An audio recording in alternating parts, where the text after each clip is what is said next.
perceptions, emotions, thoughts, is parading before us.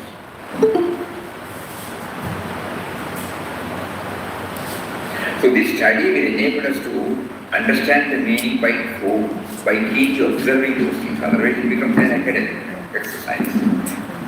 In all of the education system, when we go to the educational institution, we undergo the academic part of education. But when we come down from the college, when we come to take up our life, though they guide us, we know later that most of the other readings come from our experience.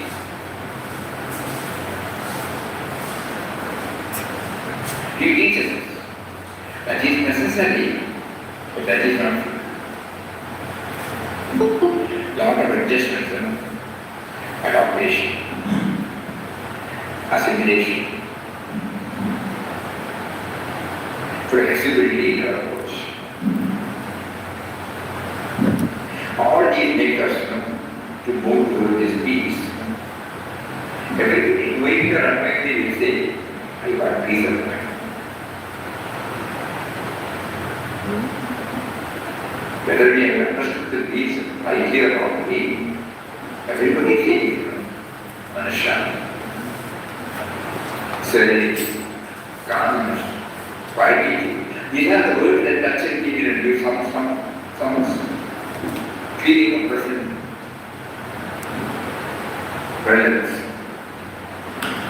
Everyone wants it. So not that they are completely made into one place. Though we have given us a part and made director, he is the producer, he is the main power behind the functions, still, though he has made us unaware of it, he is also through his creation teaching us the way to know the indwelling reality. Bhagavad Gita is not like that.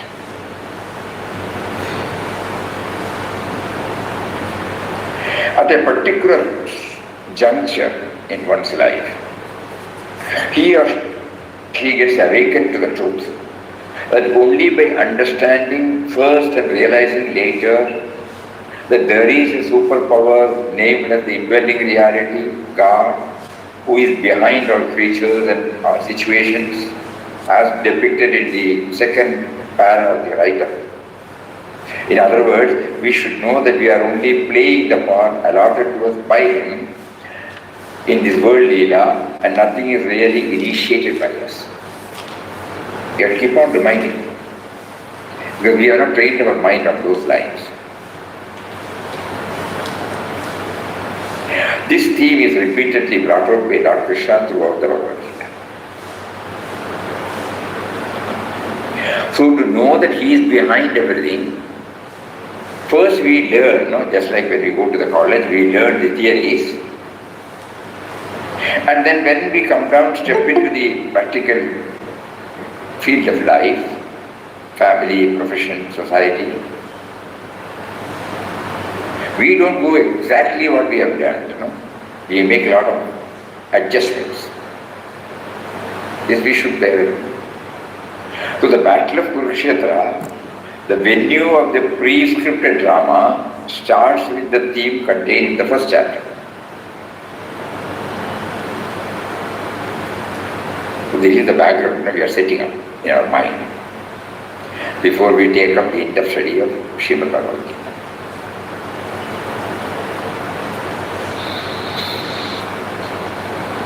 When Papa said whatever is happening only by the will of God. Whatever is happening for our ultimate good.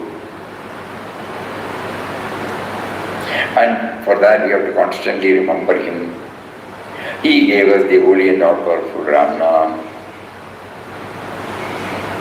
Along with that, He also wanted us that our activities should never be in a slip-sawed, irregular, half-hearted way.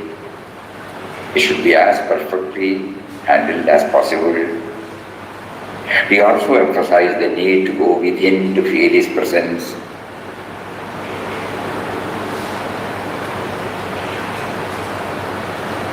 We are trying to understand his words through, because normally a doubt may come in Anandashram only, the moment we hear only Ram Nam. Only Ram Nam is okay. If it is 24/7, nothing else we need. But none of us are in a position to concentrate upon this Nama throughout our waking state. We are in the midst of so many things. We also chant Rama. So we have to supplement so many things, because there is no exclusive remembrance through chanting.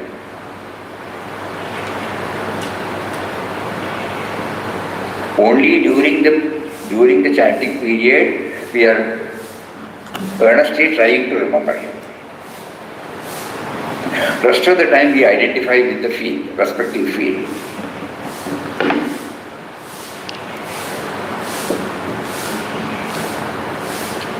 When we are leading a family life, when we go to the office, when we deal with our friends, let us honestly check up.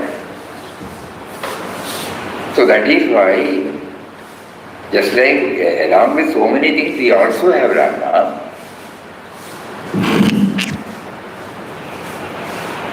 We are trying.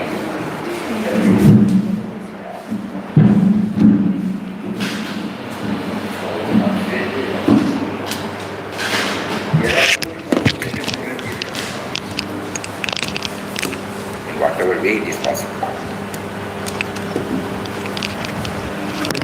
It should be clear to everybody. It is not a new subject we are bringing. That is why Papa wrote a small commentary on Srimad Bhagavad Gita, Gita Sandesh. No other text he has dealt with that. All other things are sharing his own experience.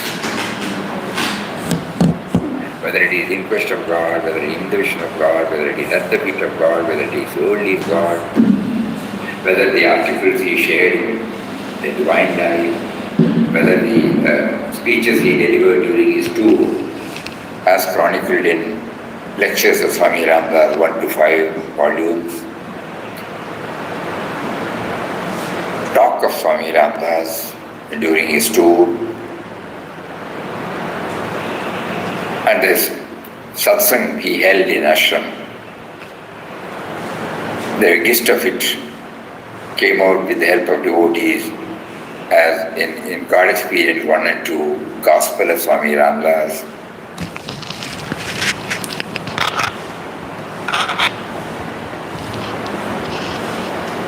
Then he motivated the devotees to compile from various letters of Swami Ramdas, 1 and 2 volume. Then from the letters which have not been brought out in the letters from the small book like Hints to Aspirants, Glimpses of Divine Vision, Thus Speaks Ramdas. Pick. Only Gita he brought out. No other text. So we are trying to understand the relevance of our taking up this in-depth study. Everybody should be clear about it. So we will move from, again, first and second chapter, then go to the third. The battlefield of Kurukshetra, the venue of the pre-scripted drama, starts with the theme contained in the first chapter. The first is slogan. The blind king Dhritarashtra's ardent affection for his own sons had clouded his wisdom to deny the kingdom of Hastinapura to his nephews, the rightful heirs. This reminds us how people may fall from grace, from the depth of righteousness into the cesspool of selfishness when they are blind by clinging on to their attachments like a monkey with a clenched fist. Papa describes it as crystallized selfishness. That is the starting point. When I want to diagnose, how did I forget about the indwelling reality? This Bhavaroga, this is also called a disease. This Bhavaroga, first when we go to the pathological laboratory, luckily, all masters have done the tests, and we don't have to go through the entire test. They have declared that the problem is only crystallized selfishness. Either in a miniature form or in a grosser form. The me and mine. So as Duryodhana, as King Dhritarashtra was blind, his eldest son Duryodhana was the de facto king who virtually ruled the kingdom. In those slokas, Duryodhana approaches his guru Dronacharya to appraise him of the situation in the battlefield and share his own apprehension about the outcome of the impending war. Slokas 2 to 20, they teach us a crucial lesson in a crisis situation. Bhishmacharya, Dronacharya and Kripacharya, the widely respected elders in the royal court, faced a moral dilemma and an ethical crisis, whether to listen to their sins or follow the path of righteousness, or to affirm their loyalty and commitment to the ruler, even if his intentions are selfish and malicious. In life, we all face moral dilemmas at times. Which option we choose is the test of our character and it determines our very destiny. So 220, the first stanza talks about this crystallized selfishness. Second, about the moral ethical values are there, but our struggle to keep up actualize the dilemma that is going on. In life, especially in critical junctures, abstaining from doing any wrong thing is not good enough. One has to necessarily do the right thing. That is what these elders failed to do. By keeping the company of malevolent people like Duryodhana, one's action becomes unethical and unmerited by default. An error of omission is not by commission as well. It is apparent that people enslaved to negative tendencies who try to influence others to join them in their destructive pursuits. If we are passive to their overtures, we might fall into their crafty trap. We have to actively resist them and move further to the opposite direction, the path of righteousness. So this is what the first chapter, up to 20 slokas, these are the one which touches and kindles in us. And from 21 to 47, last portion, here Arjuna addresses the Lord as Achyuta, the imperishable, the ever dependable.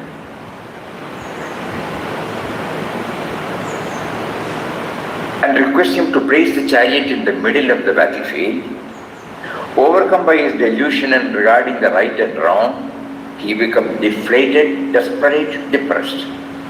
These slokas reveal how Arjuna is about to lose in the battle of life in spite of being skillful warrior, with the Lord Krishna as his charioteer and the mighty Hanumanji protecting his magnificent chariot. Life offers us a series of battles. From the very moment we are born into this world to the last moment of our earthly life. Some battles we may win, some battles we may lose. It all depends on how we fight them, but we will undoubtedly lose a battle even before it begins if we refuse to fight. No matter how resourceful we are, our battles are lost if we are unable to or refuse to see why we are here in this battlefield and what purpose this battle of life serves. We remember the words of Puja Swamiji. Immediately after his matriculation, though he had some of his own ambition to go for higher studies and so many concepts, and when it was denied to him, the depression started overtaking him. And And if you remember his exact words, he said he was tormented by this question, why this life at all?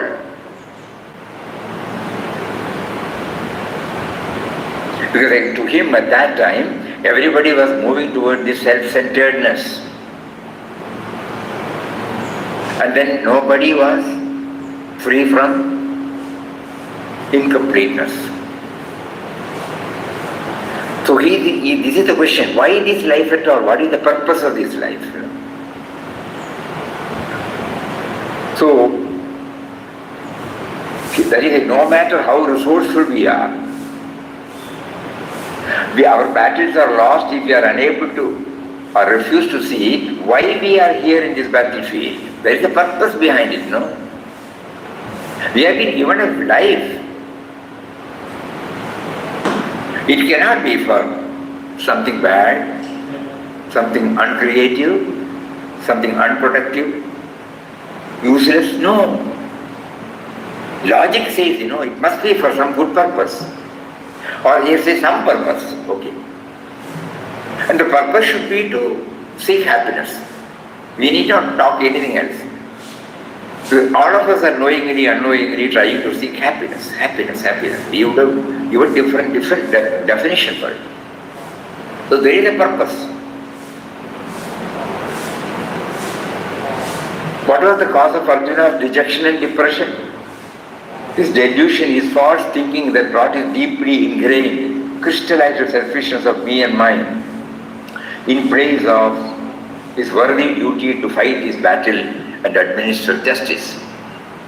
If there is one single factor that holds back a person from reaching the heights he was supposed to reach, that could be his down-pulling, self-restrictive tendency to cling on to his personalized, intimate attachments.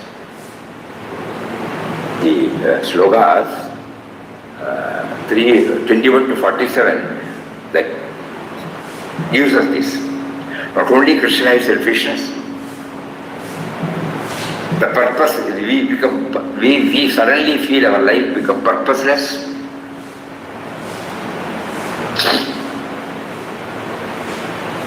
We refuse to accept that the power that gave us this life must have also given the needed wherewithal, needed capability to handle the situation and finally lead us to that happiness. So this we have to see, the first chapter. First chapter in our life. From this background, we move to the second chapter. So in the first few stanzas, his despondent, depressed state is picturized. And Krishna, as his close friend, takes the freedom of pointing out his lapses in a blunt manner and at the same time makes him aware of his capability and potentiality to enthuse him. So this is the technique,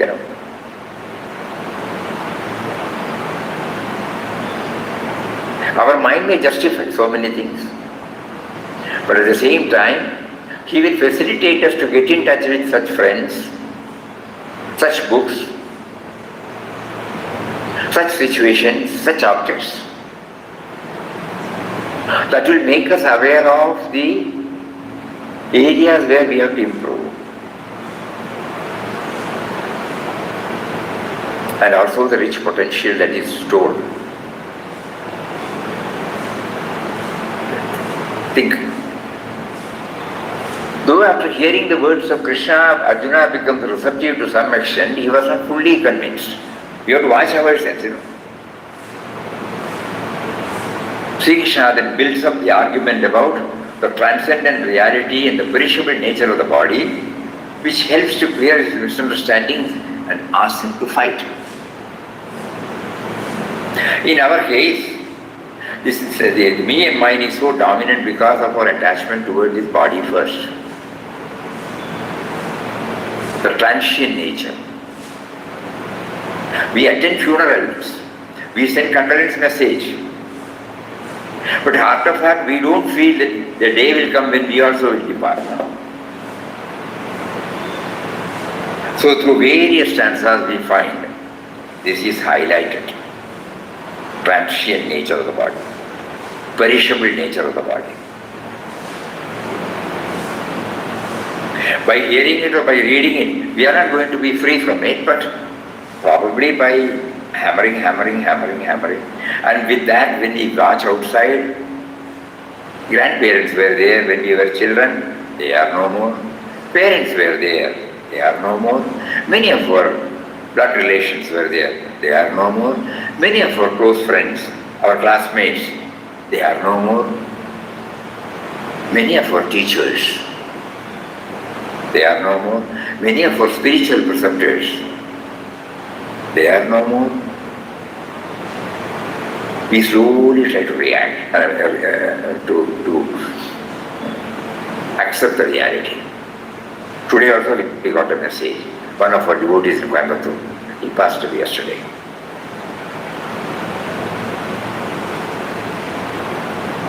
So wherever we are, nobody will say that I have not heard any death.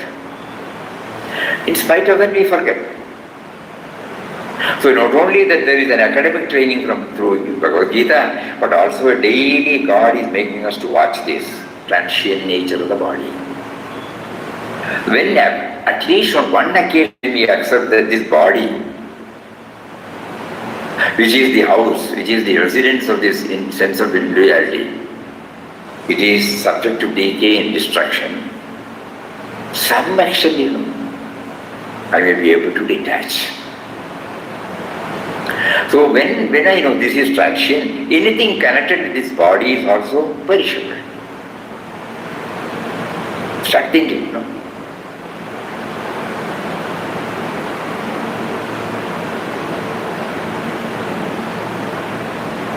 Then Krishna also reminds him about the duty of a Kshatriya, that he should not run away from the same. Krishna advises him to solve the problem from a higher level and at the same time do what is needed for the hour. We may all talk high philosophies, This is not what Krishna wanted us. Whatever is assigned to us must be done. We cannot run away from the field. We know that everything is transient, we are also playing a role, everything is prescripted, all these things are accepted. But at the same time, it doesn't give us any leverage for us to take shelter under it and run away from the field of activities. Krishna emphasizes to go along with duties and responsibilities which are called one's dharma. Along with it, protect human values also, which knits the creation together.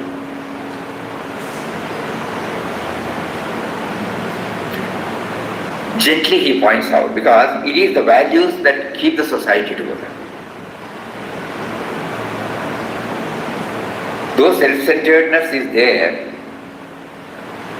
values are also there. If we are learning the values through many of the, suppose we say chapter number 2, chapter number 3, chapter number 12, chapter number 13, chapter number 16, when he is listing out so many values explicitly, it is not merely a theme. We are seeing it in the outer life. It is that values that have kept up the structure of the society.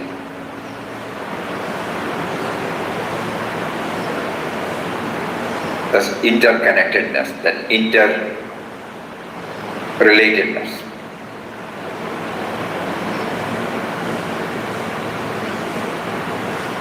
Think, because none of us can exist by ourselves. Whatever we enjoy is a gift of one of his creation. So when I remember that which connects me to the creation, that is called the values.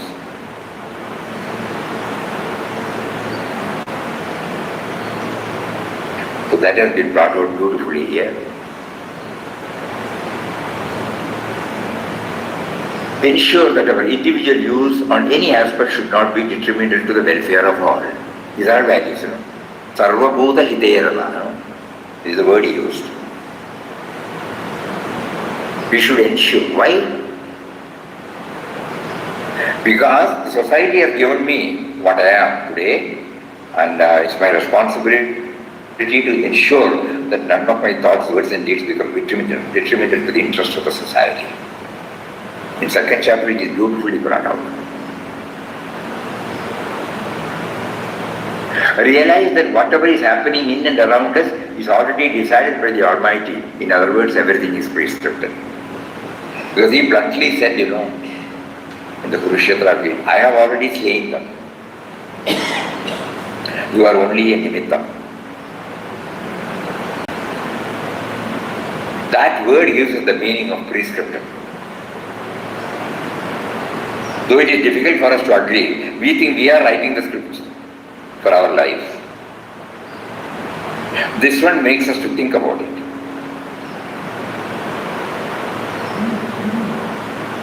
Nobody can avoid actions, but should not appropriate the fruit of actions to oneself only.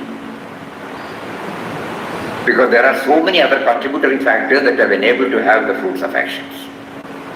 Hence it is to be shared with all. Karmanyevadhikaraste, all this we remember. Now we understand, we try to understand that if at all we say that we have succeeded in doing a particular thing, it is not because of this initiative of ourselves only. But it is because of the contributory factors, various other factors, other than us, that have been instrumental in making me to succeed. First and foremost is the field, The field is not created by me.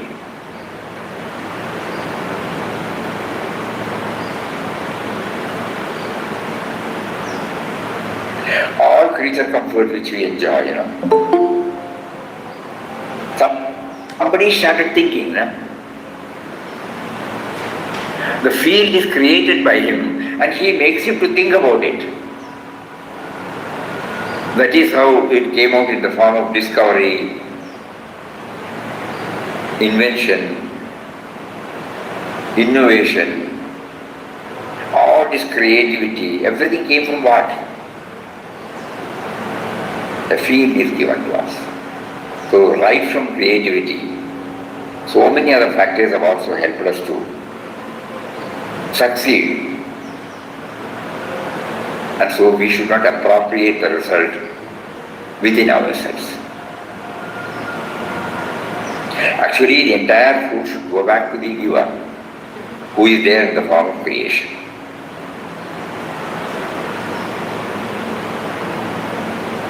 Prior to coming to the ashram, we have many a time informed that we are working with a Jain family, coffee estate.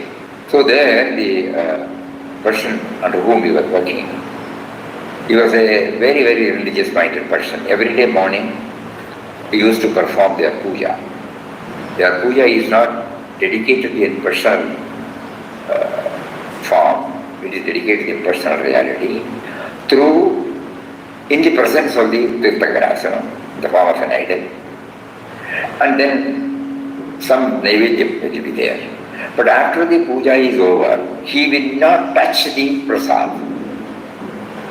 Entire prasad will be given to, he will come to the office and distribute it to others. Not even one grain he will take. So when we asked him why, he said no. Whatever is offered to the Lord, it should be shared to his creation only. If I appropriate to myself, even it will influence me right from its preparation. I want a particular prasad to be distributed because I like it, So that is how Papa was teaching us through that person, the real significance of prasad. Here, we give a different interpretation. What is offered to God is taken as prasad. But we are justified because we are not initiating it. Somebody brings the prasad, offering to our Guru, and then we are all taking it. Okay. But when we prepare something, we should not appropriate. You remember Vinobaji's mother's going when we were taking this mood to Bailam.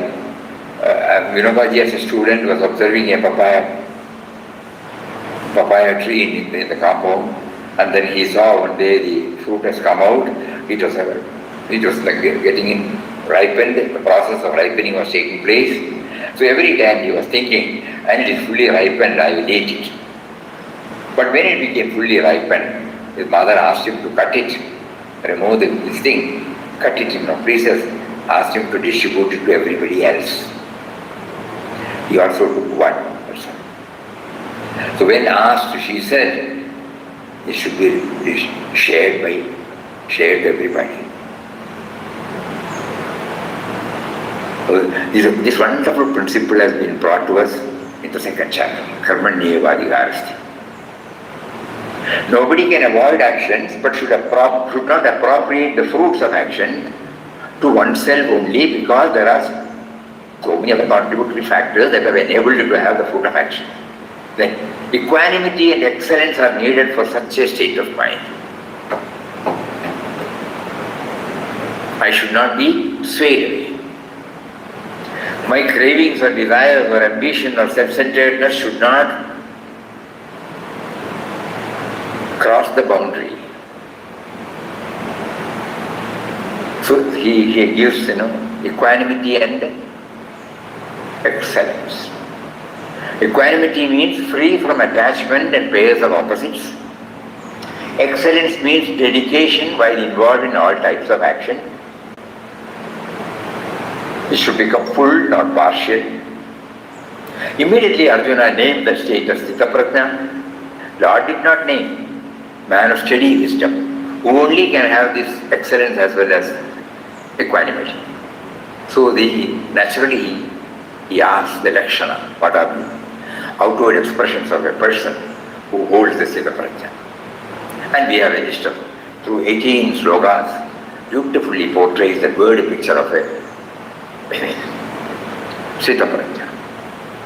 Self-contained and self-contained, free from pairs of opposites, try to become free from attachment, fear and anger, develop a state where he neither rejoices nor hates, self-control. Elaborately we discussed yesterday what is not to be seen, what is not to be touched, what is not to be heard, what is not to be smelled, what is not to be eaten, that we avoid, that is self-control. Peace is realized through self-control, and also by freeing from both attraction and repulsion. Be aware that senses carry away the mind, sense objects, instead of getting fixed on him. So we have to be indifferent towards down-pulling forces. Be like an ocean which accepts all types of waters but yet remain unaffected by it. And Krishna finally assures that the above will lead to the Brahmic state. That is how he closes the second chapter. Now in the third chapter, 1 and 3, Arjuna, after hearing Krishna's long lecture, seeks clarification as to which path of knowledge or path of karma he has to follow. Both have been shared here. Something about karma, he has said, something about the indwelling reality also. So he got confused. So here he tries to unfold. In the first and second chapter of this question was raised. Third and fourth and fifth, by non-performance of action, none reaches inaction. By merely giving up action, no one attains perfection. Because we cannot avoid action. Right from the moment we are born, some actions are taking place. Action is the first symptom of our life. Whether we attribute it to self-centered or selfless, that is, but actions are there. So none of us can free ourselves from actions. So ours is only to see whether it is upgrading or downpulling. Gunas and Prakritis make everyone to act without trust. Later on we will find that, in the words of masters, that how this guna come to me? From my previous birth. The karmic tendency, the karmic wrangle, karmic bondage I have developed. That is the one which propels me to get various types of activities. It will not help by merely controlling the senses outwardly while the cravings are deeply revolving in the inner cravings. This third chapter he elaborately explains about this. So what is needed is directing the organs of action based on the control of the senses by the mind and with detachment. First I have to stop. What is not to be seen, what is not to be heard, what is not to be smelt, not to be eaten, not to be touched. But I have to strain first. And then I should go through it rationally and try to get out of that craving. Both should go. Action is superior to inaction. Maintenance of the body requires basic activities. So perform obligatory actions that fall to one's lot in the form of duties, responsibilities. Do action with the spirit of yajna, that means devoid of action. Yajna awakens the concept of interconnectedness. Yajna means, dedication, that would be the better word. Dedicating everything to him. Mutuality, interdependence is the way to progress. Parasparam bhavayatam, Wonderful ideas, You and I cannot stay as an individual separate. Mutuality, interdependence is the way to progress. Not by isolation, not by confrontation, not by exploitation. In the 10th stanza, he beautifully brings that. 11th stanza. So whenever you give back to nature, nature also will give you good things. Vinobaji used to say that, through an anecdote. We plough the land, we make it loosened, we put manure, we put mulches, then we irrigate, and the decomposition takes place, it becomes one with the soil, and then when we plant, you can have a good harvest. So whenever you give back to nature, nature also gives you good things. Those who live with the spirit of giving are free from all sins. Sin is not something that happens after our death, It is what makes us restless and grief-stricken, what makes us sad, our own actions. Guilty. From food, every being has come. And he says, rains are needed for production. Yajna causes rain. Yajna is born from karma. Karma has come from the Vedas. Veda from the imperishable. So from God, from the substratum, through these processes, Anna Kavanti Bhuva. So life lived in the ignorance of the above is in vain, because we forget about our genesis. How can we forget about our genesis? And those who feel full inside have nothing to achieve and therefore do not engage in self-oriented actions. Very important. Not self-oriented, self-centered actions they will not create because they are full. Nothing else is to be added. But still they continue to live. Seers, Mahatmas, noble people. Probably not with this attire, no? Girva cloth or anything. Mataji is there, she did not go. Going for sannyas or something like that, she was wearing the same sari. She, Anandamayama, Bhagavan, Ramana. So there are many, Gandhiji. And in our society we have seen many people.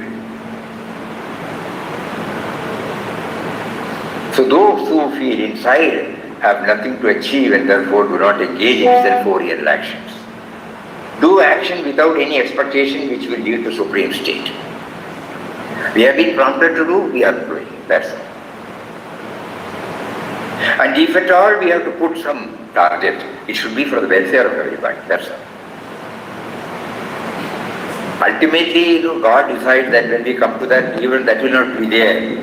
But people like us, who are still caught in the sense of agency, can graduate ourselves from self-centeredness to selflessness.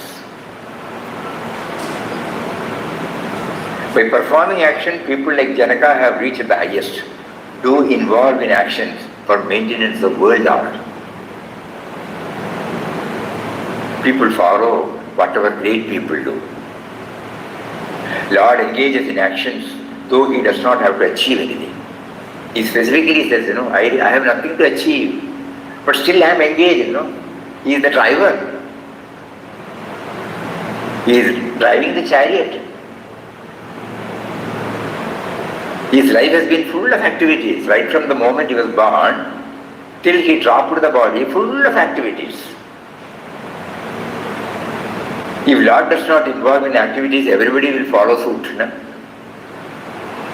If I don't do action, it will lead to chaos, Lord says.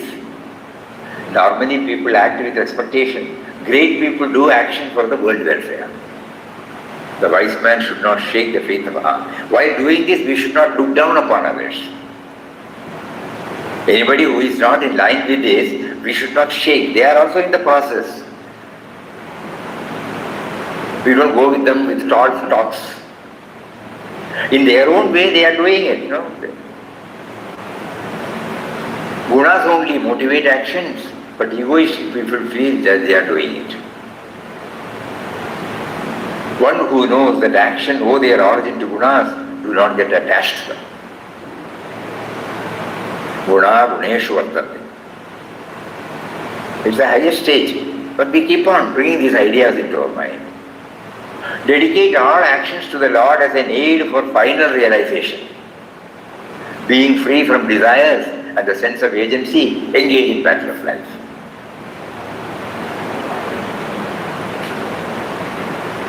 By doing this, by having this methodology, you will be free from karmic rankers. When actions are motivated by gunas, what is the use of feeling that you are controlling the senses? Pairs of opposites to inimical, pairs of opposites are inimical to self-respect.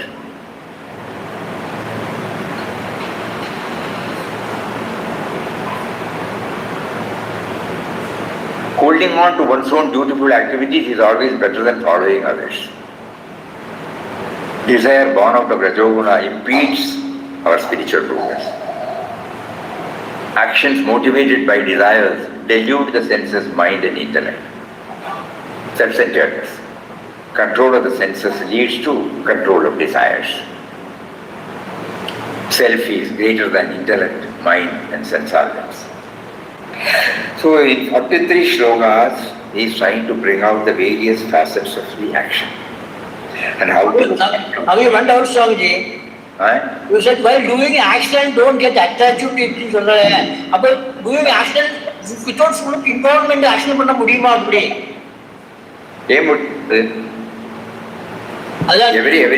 You just watch your own activities, right from morning. It becomes automatic, Think about it. It could be proper and just. All these things we have to apply in whatever we have read now. Yes. We must watch our own life. Then it becomes very, very clear to us.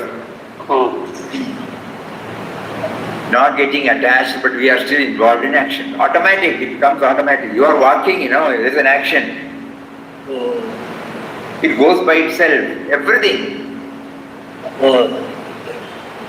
Unnecessarily, I am thinking that I am involved. Sense of agency into the field. We have to keep on thinking.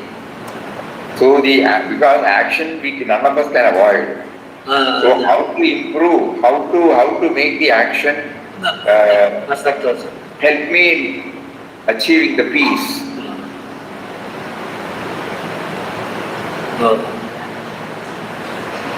That example, we have all shared with you all. In a family, the husband is preparing himself to go to the school, the office. His daughter is. Yes. What happens on that day? What a chaotic situation he created. But he could have handled it in a different way. It lies on him. When we accommodate, it could be a lap slip. He doesn't have to make a big show of it. So the same action. There is no desire, there is no selfish desire. When we accommodate, automatically the peaceful method, the happiness method takes place. This is the homeostasis. It's Swami Ranganath saying. Homeostasis.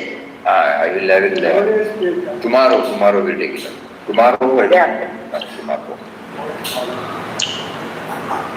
So let us try to understand this.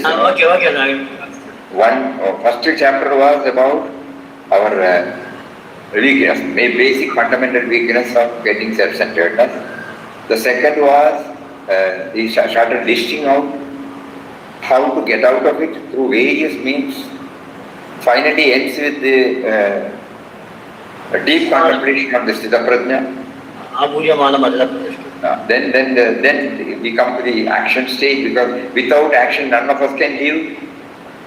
So how to improve our action, how to make it productive, how to make it useful to others, how to make it less and less self-centered, more and more selfless. So many aspects. And then we will move to the next tomorrow, Jnana Karma Sannyas. So we are kindly we have to remind ourselves, we have to be pleased, because it is not a study. It is not a study of a scripture. It is a study of our own individual lives. With that bhavana we look at it. Yes. So that what is it that Gita can help me in getting the peace, in feeling the peace, not getting. Yes. It is already there. In becoming aware of the peace that is within me. In becoming aware of the fullness that is within me. In becoming aware of the contentment that is within me. So that I will be full. Always I will be full. And act. Not that I will be keeping quiet. I will act. I will continue to act. As long as he wills. Because the simple reason is, this birth was not, that means to be more blunt. I was in the form of a seed in my mother's womb, not because the present me had any role in it. So it was given to me. When it was given to me, by that power has assigned some job through this creation. So the sense of agency, it gets a shock there the moment we become aware. There's a beautiful article by by Nisargadatta Maharaj. We have time for tomorrow, when I was all alone. I will see whether it is easily available.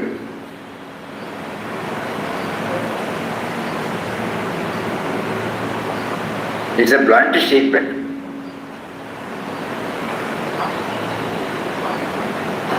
Nobody will say this. Bah.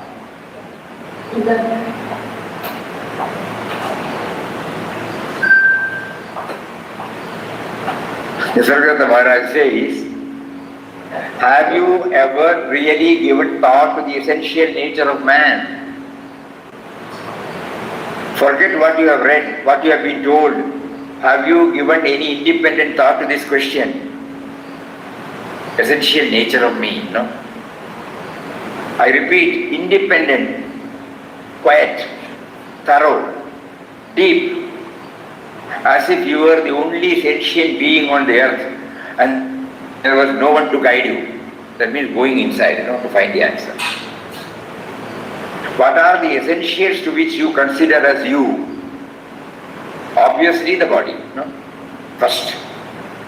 But this body that is now in its prime, healthy, strong, was once only a little drop of speck of chemical matter when conception took place in your mother's womb. Think. Did you do anything to be so conceived? Did you want to be conceived? Were you consulted? Further, and this is important, what is it that was latent in that tiny speck of matter which was conceived that caused it to grow into a fully developed baby with blood, flesh, marrow, bones, first in your mother's womb and thereafter in this world until it is now sitting before me discussing philosophy. Right from the seed stage. The body has, during its growth, various images which you have considered to be you at different times. But no single image has remained with you constantly. And yet, there is something which has indeed remained without any change. Is that not your sense of being, alive, present? The consciousness which gives sentience and energy to the psychosomatic apparatus known as the body. This consciousness is given various names: beingness, I amness, self, Atma, and also other names like Maya, God, love. The world exists for you only if this consciousness is there. If you are not conscious, as in deep sleep, can the world exist for you? This revelation should come, not hearing, So I came. I now arrogate that I am here, but I know now that I had no role in my coming. This present I. This present I is a continuum, agreed. But the present I has no role. So when he has given us this, Bijam Mam Sarva Bhutanam, I am the eternal seed of everything, can I arrogate? You will later on come to that, Bijam Mam Sarva Bhutanam. 7 or 8 slogas he keeps on explaining about it. What is our real core of our being? So as we said earlier, we are trying to learn the scripture, Srimad Bhagavad Gita. We are trying to learn Bhagavad Gita as a part of our life. With that bhavana, we go through. We will find out which are the slogas. All slogas may not be, inspiring us. Some slogas do inspire us. That is enough.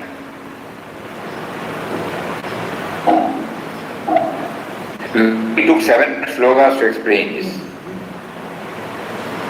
It's called Song Celestial. But some of it will definitely make us to think, so that we can make some adjustments, we can make some corrections to adapt ourselves fully with the design given to us by that great power.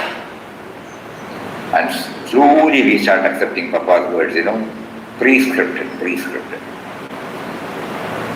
We will hear, but we will not. Tomorrow we will take up later the other portions. Hari Om. Om Shri Ram, Jai Ram, Jai Jai Ram. Om. Shri Ram, Jai Ram, Jai Jai Ram Om. Shri Ram, Jai Ram, Jai Jai Ram. Shri Ram, Jai Ram, Jai Jai Ram. Shri Ram, Jai Ram, Jai Jai Ram Om.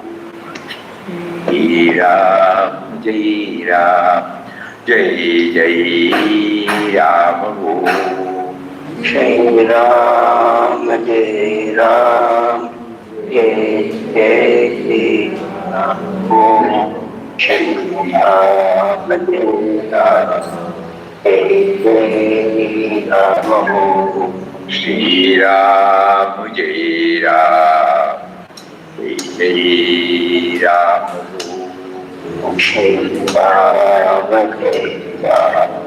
In